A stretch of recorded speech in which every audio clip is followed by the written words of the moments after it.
Hello everyone, welcome back to another Fishy Devlog. Today I'm going to be showing you how to make a Minecraft style map shown here. And so I'm going to be going through the steps on how to do so, but first, if you don't know what a Minecraft style map is, I just have some footage here showing what it is. As you can see, there's just tiny little pixels representing the map or everything around you. And so what we want to do is take our tile map in our Godot game and condense it into this little map like you see here. So to do that, I'm just going to be taking advantage of the image resource, documentation found here, as well as the tile map resource that has already been established in my project. For the world setup, I'm going to be using a 1500 by 1500 area.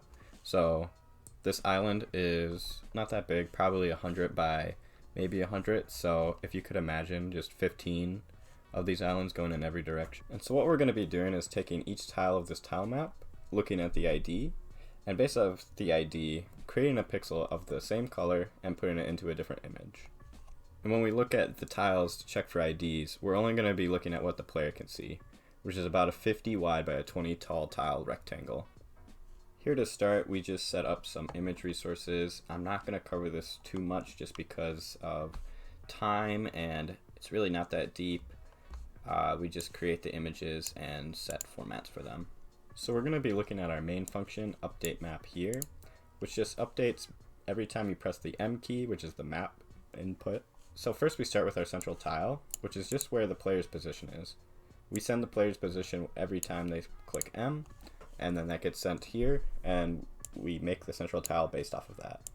Next we have the active tile. So in our function, we'll be using the active tile to look at each separate tile in our vision.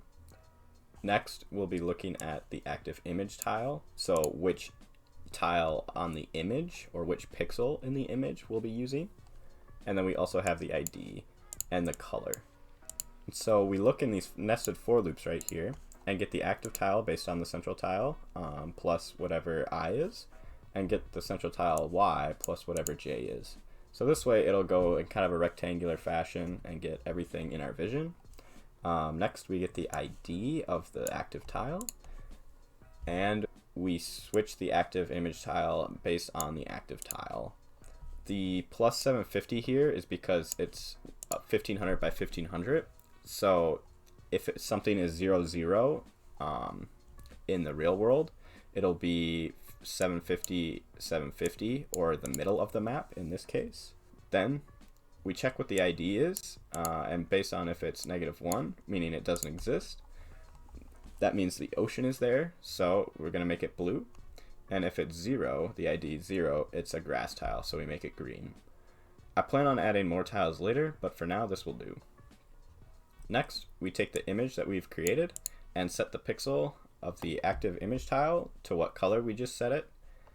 And that would be it for our map image, but of course, as you saw in the intro, we kind of have an X, so I'm going to show you that function right now. So how we're going to display the X is by having another image and overlaying it on top of the other image.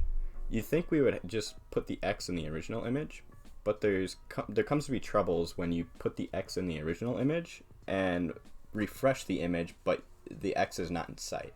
So therefore the X doesn't really get covered up and you end up with like 2 X's or whatnot. So what we're going to do is we're going to fill the entire image to be transparent on every call so that it gets cleared every time. That way we don't have to worry about duplicate X's. Next we get the central tile based off of what we got before. And then we create these variables sprite height and sprite width. These are of course corresponding to my X sprite, which are important for later.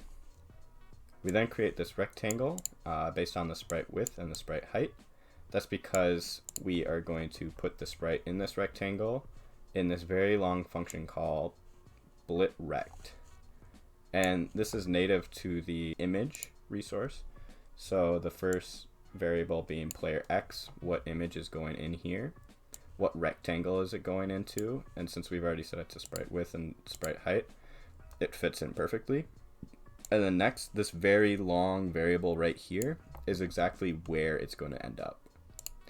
We have to subtract sprite width divided by 2 so that it's centered, otherwise it'll be just a little bit off. And same with sprite height divided by 2 as well. And then we update textures based off of these images, and then switch the sprite into these textures. For some reason, you cannot switch a sprite texture from an image resource, so you have to convert that image resource into a texture, and then you can update your sprite. And yeah, so that's it for the code. And yeah, after all the code, you can kind of see how this works. The X showing up as another image over the image of the mini map. So yeah, I would like to thank you guys all for watching today. If you got this far, make sure you like and subscribe if you want. And yeah, let me know if you guys want me to post a code on GitHub or anything. I can certainly do that. And if you have any questions, put them in the comments below. Thank you.